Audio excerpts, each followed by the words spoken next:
Có những âm thanh không ai xung quanh nghe thấy, nhưng bạn thì nghe cả ngày lẫn đêm. Ù tai là tín hiệu mà âm thanh do hệ thần kinh thính giác tạo ra, gây cảm giác khó chịu. Tùy vào cảm nhận của mỗi người thì sẽ có người nghe như tiếng ve này, có người nghe thì như là tiếng sôi của tivi, hoặc như có cảm giác như ở trên máy bay ấy. Thực tế, 80% người nghe kém có kèm theo ù tai khi mà thính lực suy giảm, não bộ không nhận đủ thông tin âm thanh từ môi trường. Nghe kém hơn, não phải gồng lên nhiều hơn, càng căng thẳng thì tiếng ù càng rõ. Vậy thì máy trợ thính sẽ không chữa khỏi tiếng ù tai đâu nhé.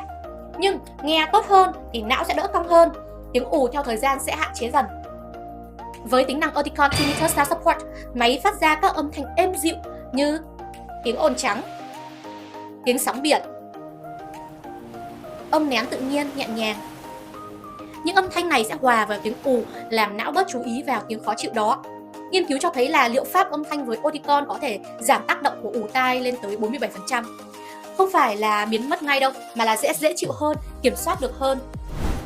Không có giải pháp mà một cho tất cả, mà mỗi người thì sẽ cần điều chỉnh theo cái cảm nhận của chính mình. Và đó là lý do mà sẽ cần chuyên gia thính lực đồng hành.